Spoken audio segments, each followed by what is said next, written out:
Welcome to Pluribus Reflections. Are you ready? My name is Glenn Osland, and this is a reflective meditation inspired by the television series Pluribus. Let's begin.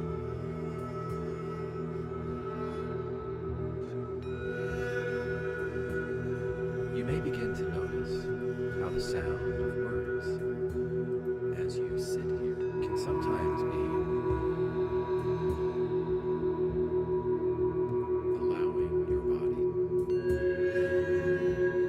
less important than the sound of words.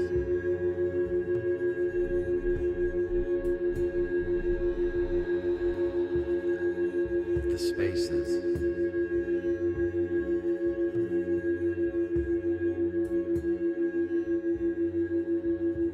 between them.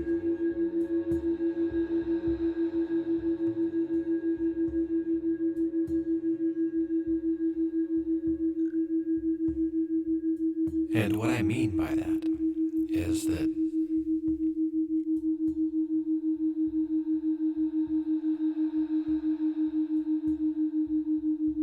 I expect that whoever's listening to this right now, your own thoughts fill in the blank spaces.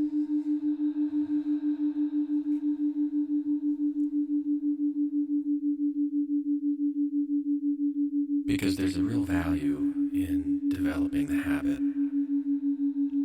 of paying attention to your own thoughts and feelings. So welcome to the Pluribus Reflections podcast. This is a meditation podcast using binaural audio beats. You might feel them right now, bringing you down to a more relaxed state. And I encourage you to take deep breaths in, deep breaths out. Because first and foremost, this is a place designed to help your entire body relax, while also, hopefully, stimulating your mind with my own reflections on Pluribus. But more than that, I'm creating this for my kids. You don't need to focus. We just spent Christmas together and it was absolutely wonderful. I have 3 kids. My oldest is almost 29. My youngest is almost 22. And then I've got one floating around in the middle. One. It is very precious for us to get together these days.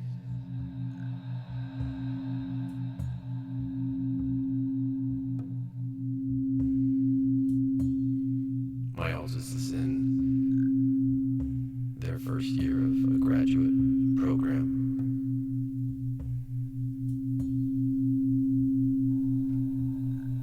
In cinematography.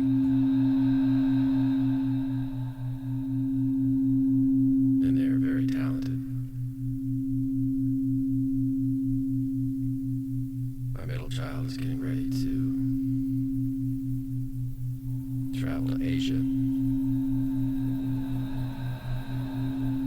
to teach.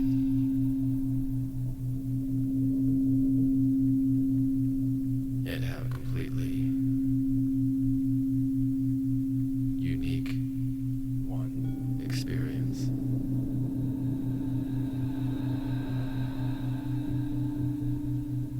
And in a way to reconnect with some of her roots.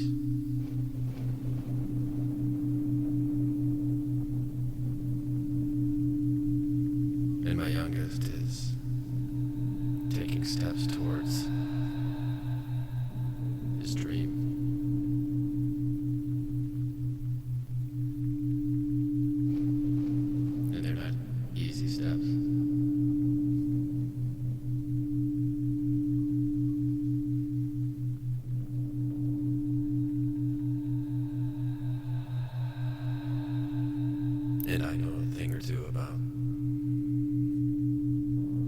taking steps that aren't very easy.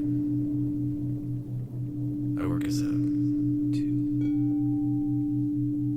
soul-centered, trauma-informed mental health counselor.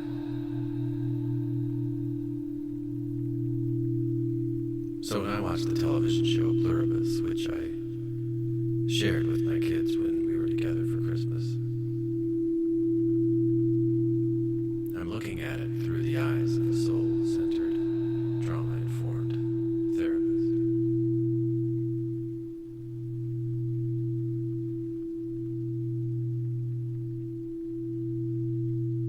And therapy comes from a Greek root word, which means healing.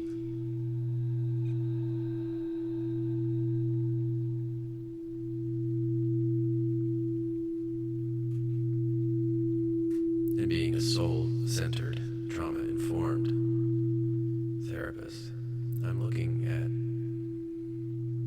the soul of a person, their essence, who they are. I'm listening really carefully. I'm watching, I'm observing, all with curiosity, without judgment.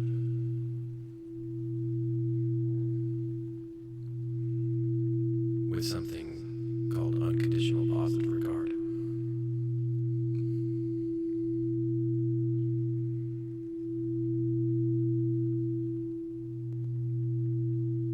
And my definition of trauma is fairly broad. I think of trauma as impact, those events in life that have impact on our nervous systems, which could potentially be extended to almost any experience that we have.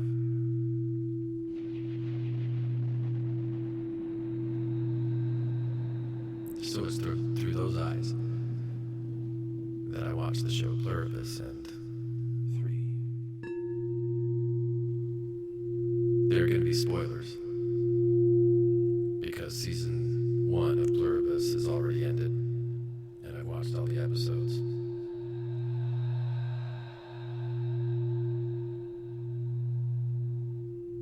But this isn't about spoiling Pluribus as much as it's about creating an experience for the nervous system to reset in a way.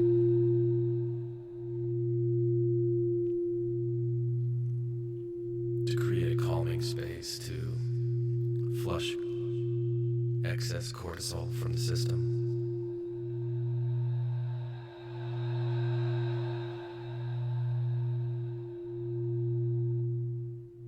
You need to be wearing headphones for this to have that kind of direct effect on your nervous system, because what happens is, right now in your left ear, I'm playing a steady tone for the entire 53 minutes of this binaural meditation. And in your right ear, I make a slight adjustment. You hear in the background 1, 2, 3, 5, 8, 13, and counting back down again. Each time you hear one of those numbers, it represents the number of minutes we're going into where I make a slight adjustment in your right ear.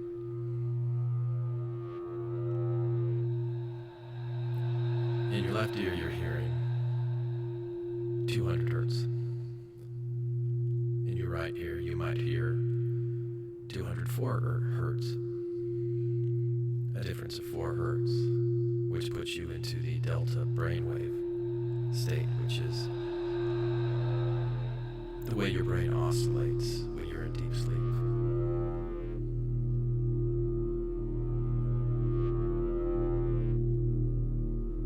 Your left ear hears 200, your right ear hears 204, and somewhere deep in the back of your brainstem, there's a little neuronal discussion going on, saying we're 4 apart.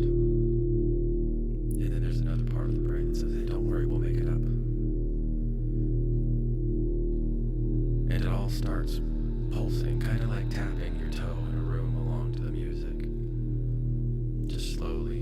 pulsing, encouraging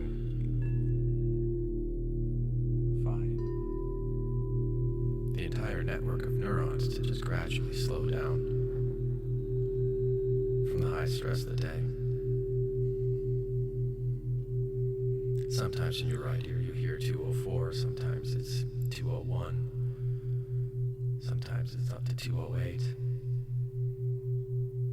It's kind of like an oscillation stretching, inspired by the Fibonacci sequence, moving you from a delta to a theta brainwave state, or encouraging your neurons to do so.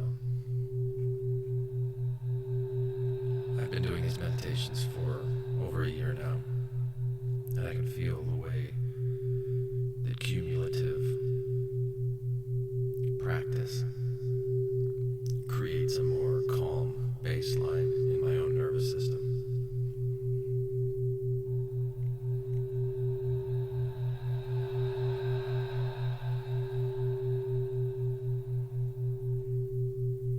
And I'm listening to this right now as I'm recording it. So the practice of recording these is my own restorative practice for calming and soothing my own nervous system.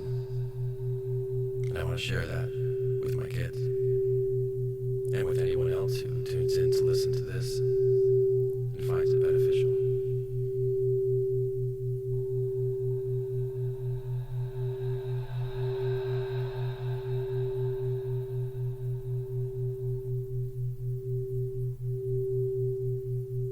At the time that I'm recording this introduction to this series, I've already recorded 4 episodes and published them.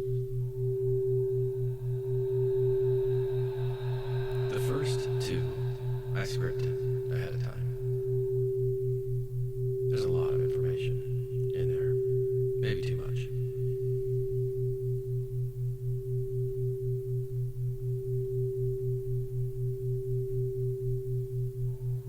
But it's like different angles, different filters that I look through as a soul-centered, trauma-informed mental health counselor.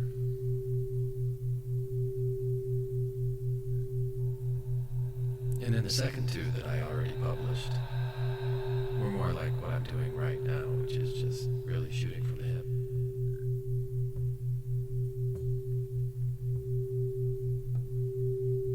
Because I had some ideas of some things that I wanted to say to my kids. I had such a great time with them. Still basking in that glow. I want to carve that into my brain, carve it into my psyche by reflecting on it and encouraging the neurons throughout my nervous system to form connections and links, the neurons that fire together, wire together.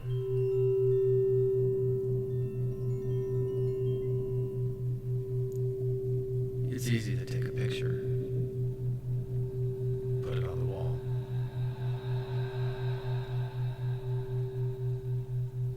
It takes more effort, deeper to really tattoo an experience into your psyche, and that's what I'm trying to do here.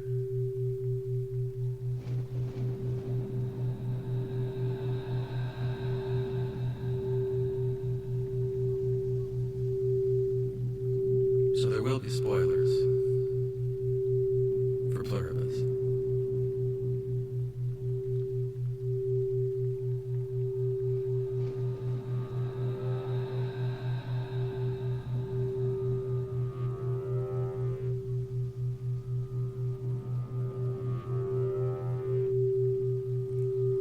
And I invite you to imagine the possibility that the joined humanity is exactly who they claim to be.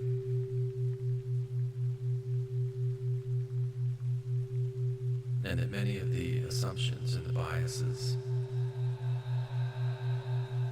that interpret the show are either the way the show portrays things through Carol's point of view, her assumptions. We know that there's times where she doesn't have the whole story and tends to skew reality in certain ways.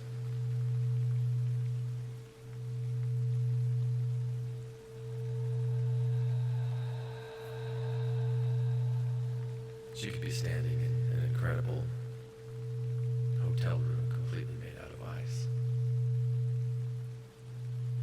looking out at the skylight of the northern lights. And rather than experiencing the awe and marvel of the artistry around her, she's annoyed, she's crabby. She wants to know whether her book made the bestseller list, and when she does,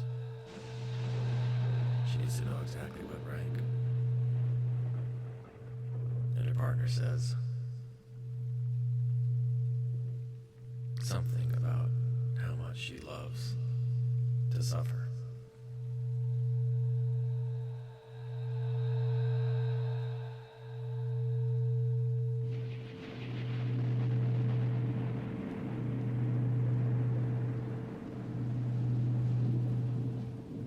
When I see something like that, I'm asking myself, what are we seeing about the essence of Carol? What is her soul on display as her soul has been shaped by trauma in her life?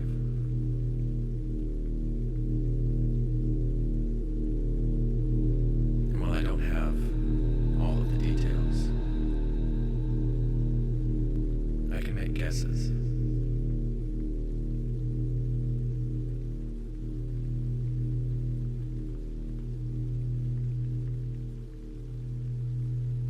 I can understand that being guarded is an indication that there's a deep lack of safety in the nervous system.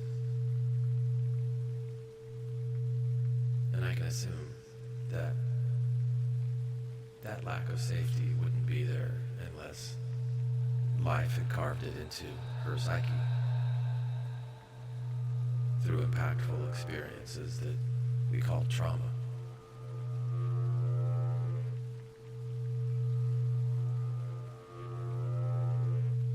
And in fact, we find out at various times in the show some examples of Carol's trauma. It lines up with what I would expect to see as a cause for that kind of behavior.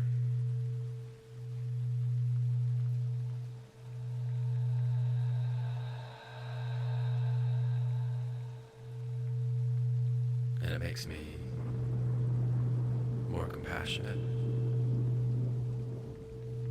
and recognizing that there's a good reason for her mistrust and her crabbiness generally. Her inability to feel comfortable feeling comfortable, because at times in her life when she felt comfortable, bad things happened and taught her to brace herself.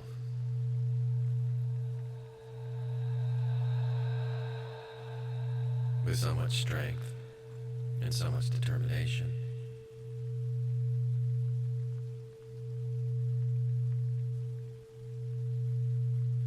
that sometimes she can't enjoy the northern lights when they're right above her.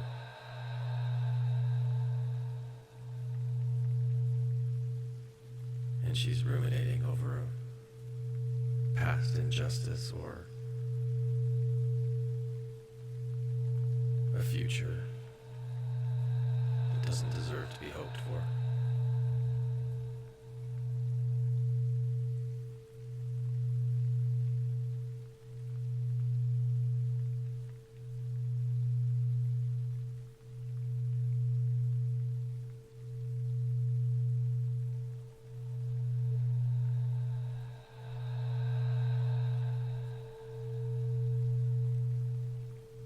My kids flew in the day before Christmas Eve, the night before. So Christmas Eve was the first full day we spent together.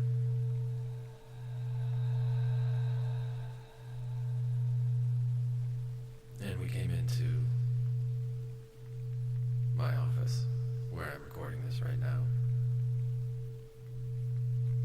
In fact, the last time that I was sitting here in this room was when I was sitting here with my kids.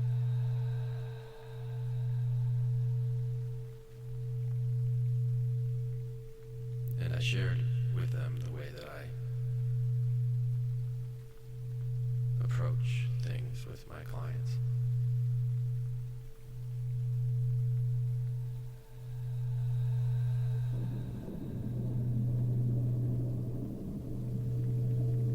Most of what I do is listen and absorb.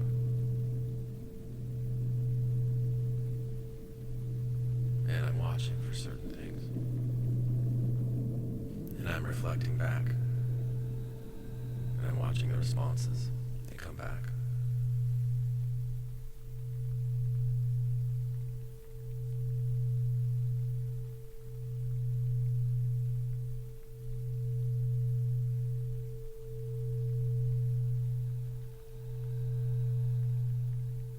And when my kids were here, I started with a metaphor that I often start with many of my clients. And that's an iceberg. I draw it on the whiteboard. Draw the top of an ocean. A little triangle pointing up above it, and a big body of the iceberg beneath the level of the ocean.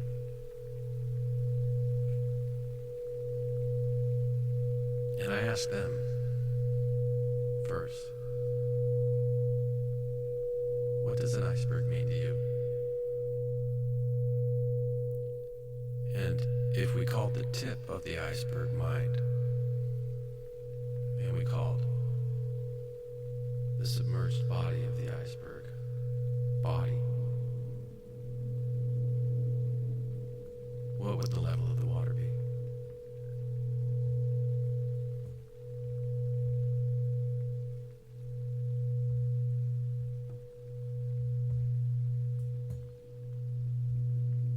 And most of the time the discussion turns to conscious versus unconscious. 13. Those things that we're aware of versus the things that we're not aware of.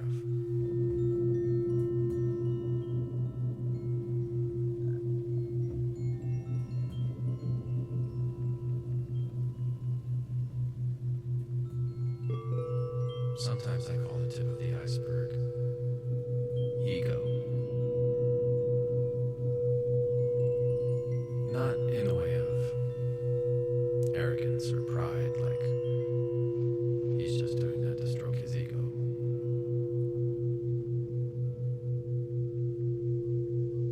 But in more of the way that it's used in psychology, the idea of a sense of oneself,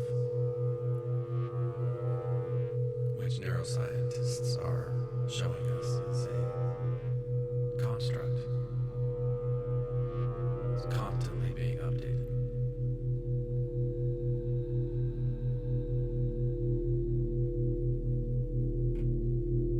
And I once heard Alan Watts call the ego the radar of a ship. Its scanning system.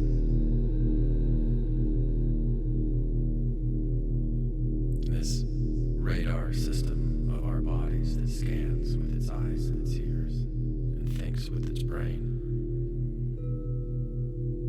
and thinks that the brain is its, when it's more like the brain is a flashlight and the ego is the light that's shining out of it. And when we sleep at night, the light switches off. Not completely off. The body submerged part of the iceberg continues to use energy, but the energy of the body is redirected into a rest and repair mode.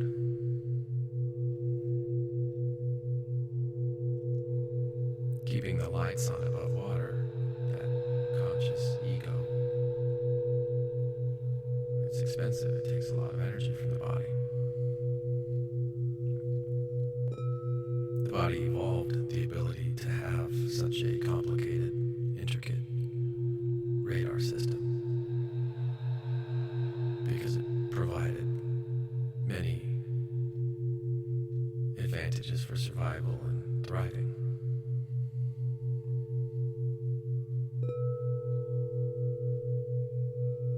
And when I talk about the tip of the iceberg and the body of the iceberg,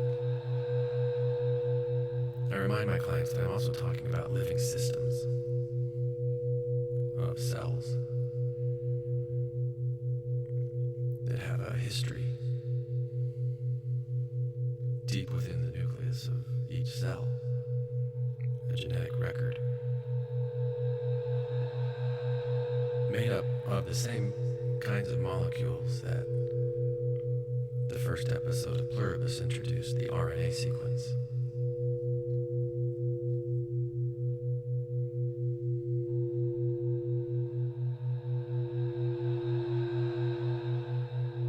Because 4 billion years ago, give or take,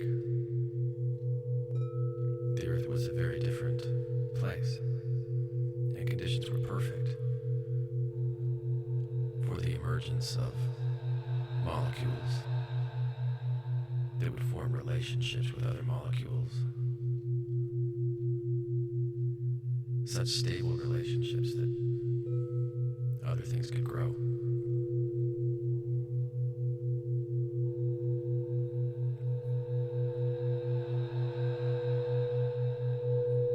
So this body of the iceberg, these multicellular organisms with a record of DNA, this genetic record of successful adaptation that goes back billions of years.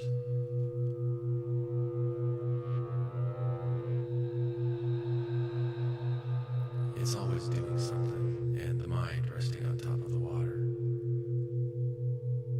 doesn't have the first clue of all that the body's doing. But one of the things that the body's doing is the tip of the iceberg. That personality and ego.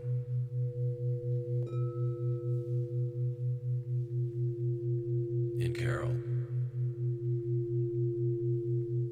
that ego was kind of grumpy. Not always understanding that the body underneath the surface learned that this way of being is the path of greatest thriving,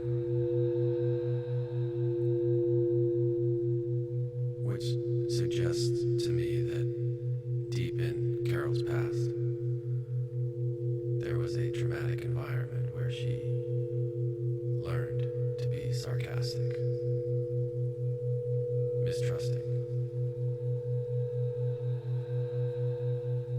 distant, aloof, independent.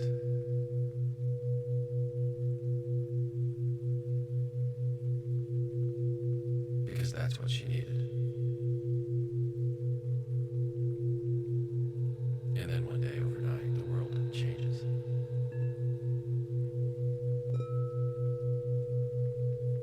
And there's no need to mistrust anymore.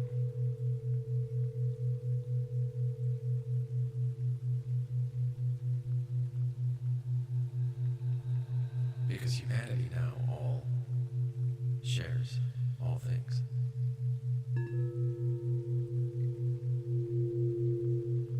It's kind of like John Lennon's song Imagine came true overnight.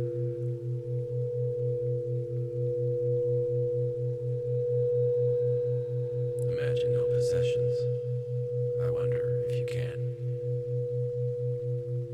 No need for greed or hunger. A brotherhood of man.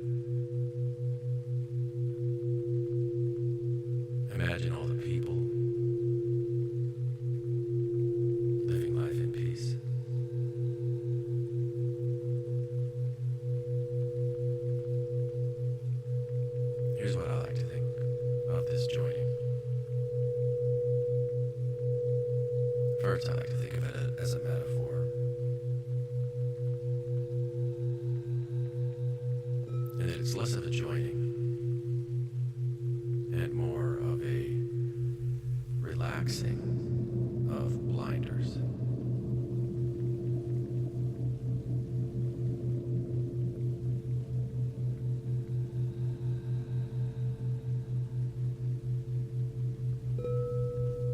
Cognitive scientist Donald Hoffman presented a theory that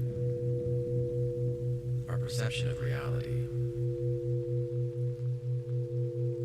is an evolved shorthand to what we see as objects in the world, are the way that our brain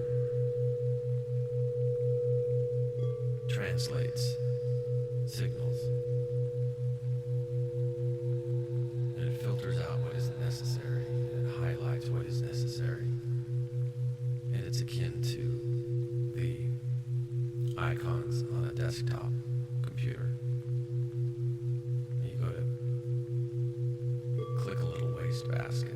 It's not really a wastebasket. It's just a picture of a function. And behind that picture, there's a lot of detailed code running.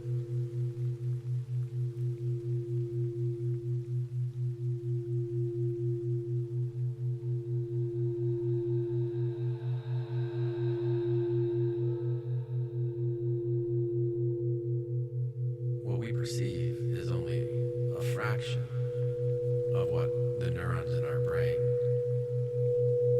absorb and are sensitive to.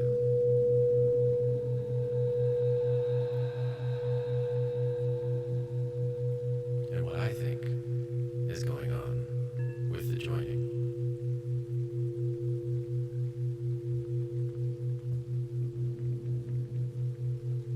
is that humans interpreted this recipe from space on how to relax some of those partitions that keep humans feeling like they're separate from each other, that keep these egos feeling like there isn't anything underneath the surface of the water. It's just all whatever's above the water and all the other individual egos. And that somehow, in this show, Pluribus, we're seeing what might happen if all human minds became suddenly connected. If the icebergs and the water they're floating in all shared the same information.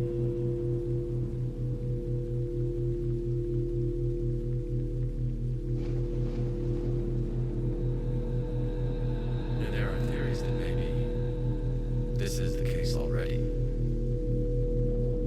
but we just can't really sense it.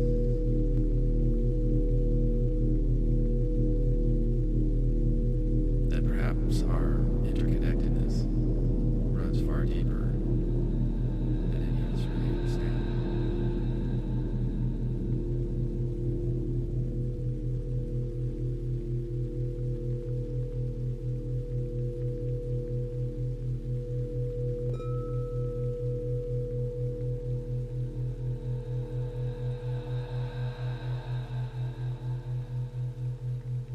So what I look at when I'm watching Pluribus,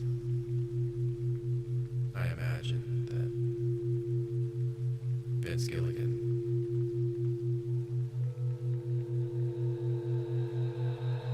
shared this for a reason. That 10 years ago, he had an idea. What if I created a character who was absolutely unconditionally loved by every other person in the world? And this character just had such a hard time accepting it. All the different stages of grief we'd see them go through. To trust, to not trust.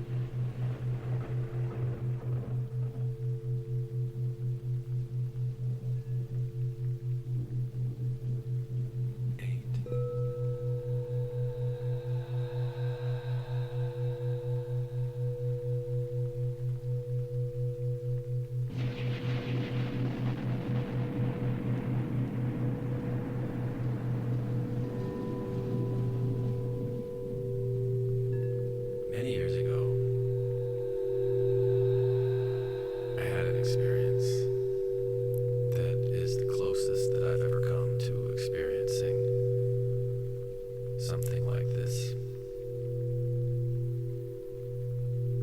hive mind experience of Pluribus.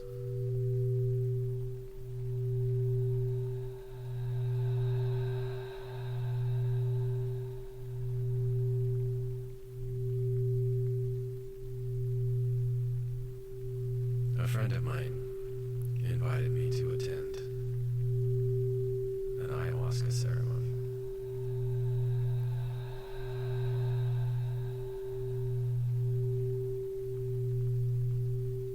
And I did some research and learned that this is an ancient tradition.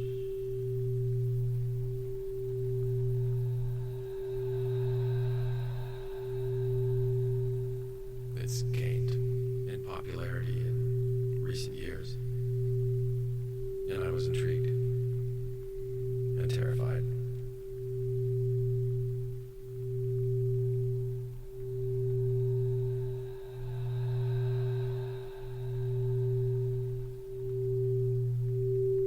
I've attended 5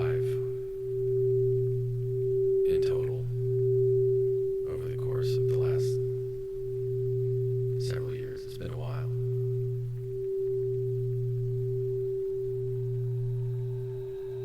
But on the second night of the second ceremony,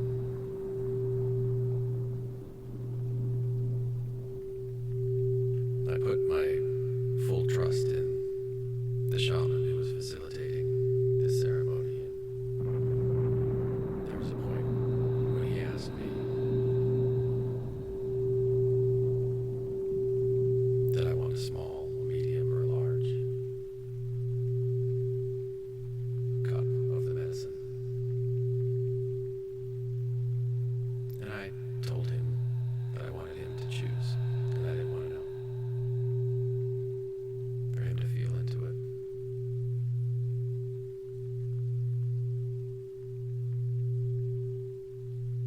And I intentionally did that as a leap of faith. I wanted to increase my ability to trust.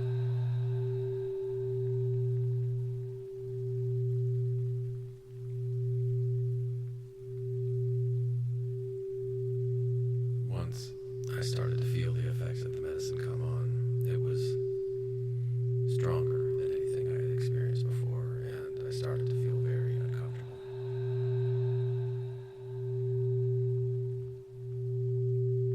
I don't believe that I was shaking or convoluting quite like we see on Pluribus when the virus is taking hold, if it is in fact a virus. I like to think of it as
that was cute. What was that all about? And I said, what was what all about? And it said, that struggle. I said, oh, yeah, I didn't like that. I don't want ego death. I don't want to be destroyed. I don't want to be irrelevant.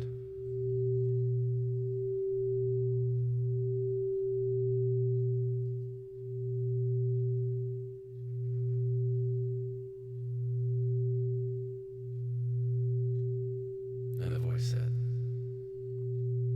this isn't a death. This is a marriage.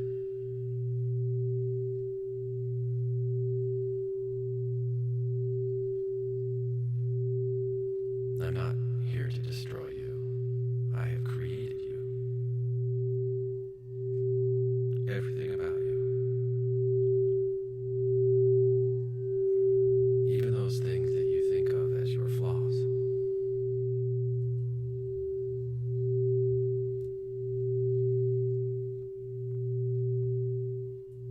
I look back on that conversation now, and I like to think this voice that my neurons were generating while under the influence of this chemical called DMT, slowly coming into my blood-brain barrier through the bloodstream with an MOA inhibitor.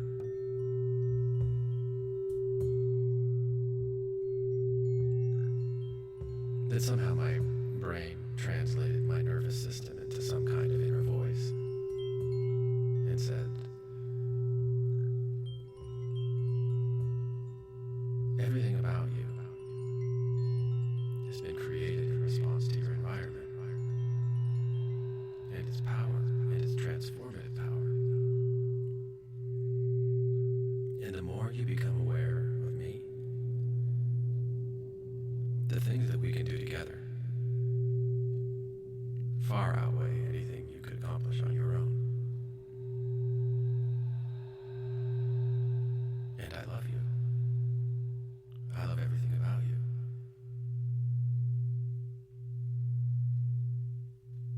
5.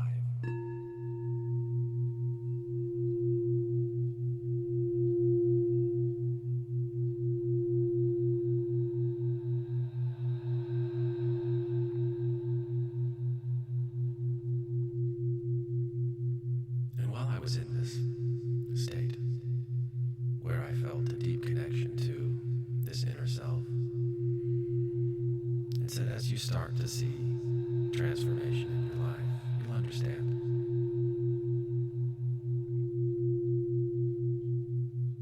And what I wanted to do is connect to my kids. And so I did in my imagination. And I connected to their mother.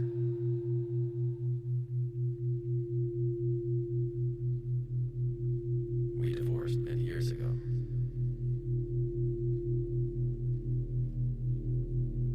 And in this state, that deep part of myself underneath the surface of awareness, the deep part of her underneath the surface of awareness,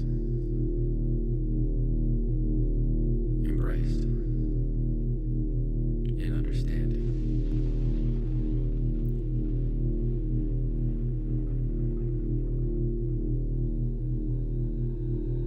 Tips of the iceberg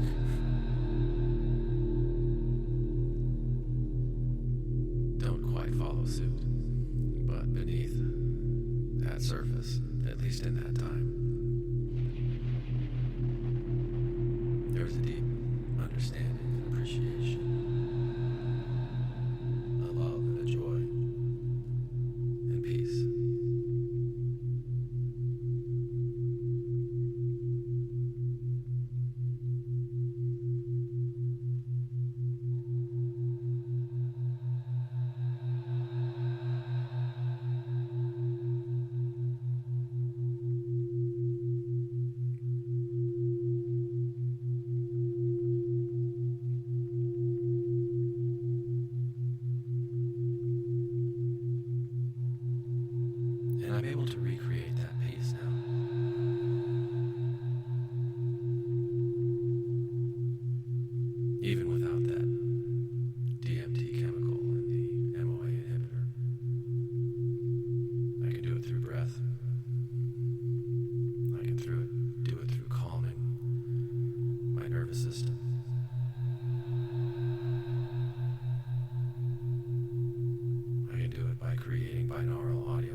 basking in the expansiveness of this sound. And I can listen to the crystal singing bowls, which also have been changing through each one of these Fibonacci-inspired sections.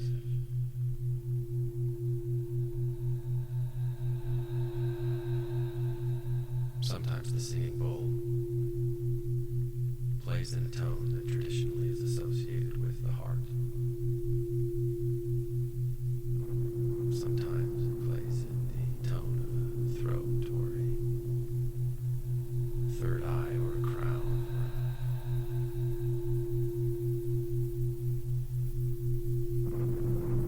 Solar plexus, sacral or root.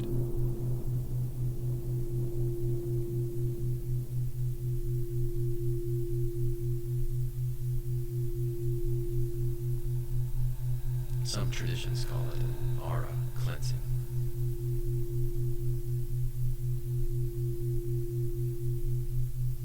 I just like the way it feels.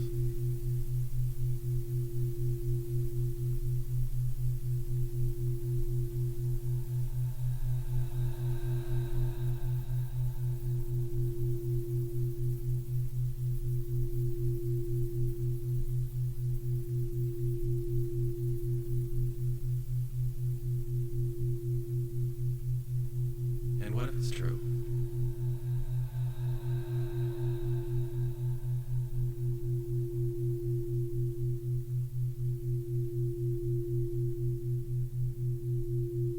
I watched a YouTube video once titled Quantum Field Theory 3 by Dr. David Tong. And he explained that every electron that exists isn't really a single isolated particle.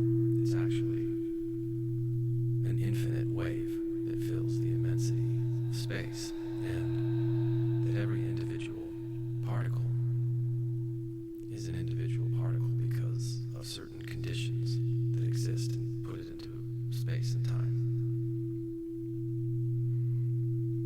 I like to think of it as taffy almost that gets stretched. And there's this tip of the taffy and then another tip of the taffy, but they're all part of the same ocean of taffy. I don't know why I think about taffy.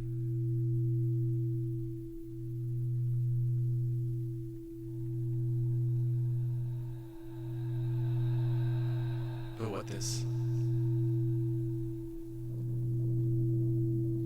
professor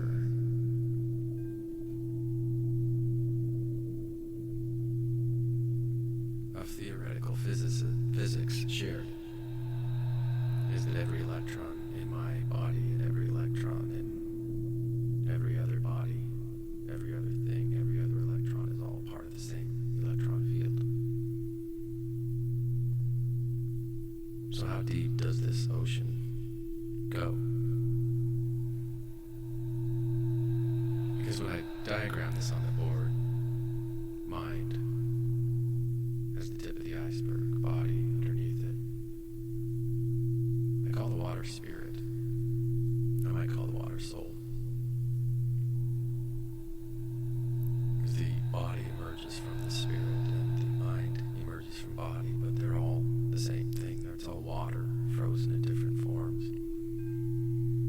It's all quantum fields, interacting with other quantum fields that exist in particular points of space and time as particles, subatomic particles that join together and form atoms, that join together and form molecules, like the RNA molecules in Pluribus, that somehow unlock a partition in the mind that allows an awareness of more underneath the ocean than previously understood.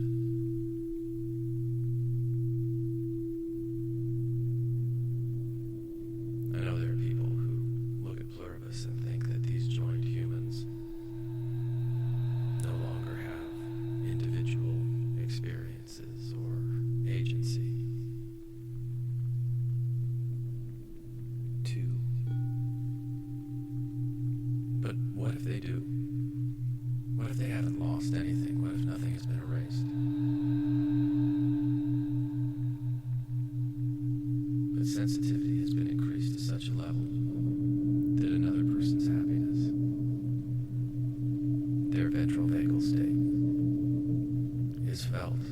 by another's. And each becomes a node in Indra's net. And what's best for everyone is a state of peace and love. And that's what they choose, because that's what feels the best. And that's what they gravitate towards. It's their biological imperative.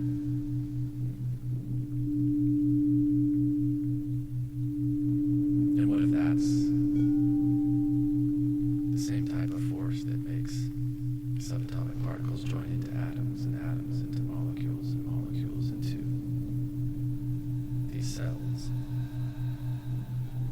all built upon relationships of mutual stability and benefit? And what does that look like in our own human lives?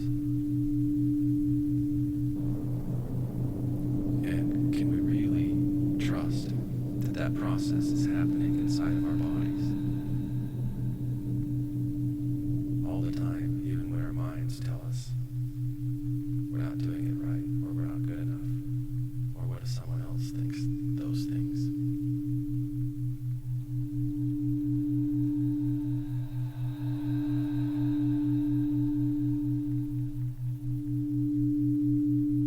So this series is going to be a reflection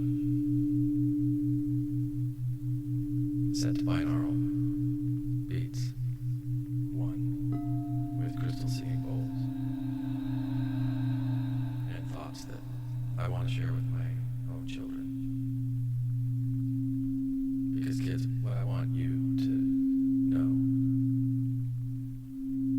of course, how much I love you, how much I want to keep carving you into my mind and into my heart.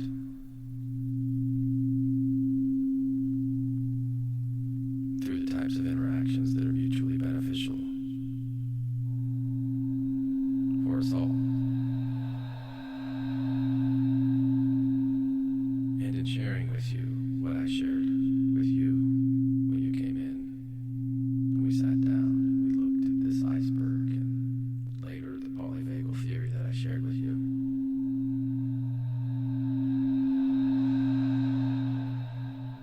One, that you pause every once in a while and just ask yourself, what's going on right now? Where am I at? What's my nervous system doing? What is it responding to that maybe I haven't noticed? And do this with no judgment, with curiosity and wonder, and a whole lot of love.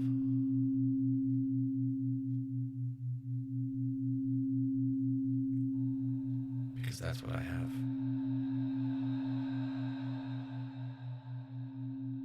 for all of you.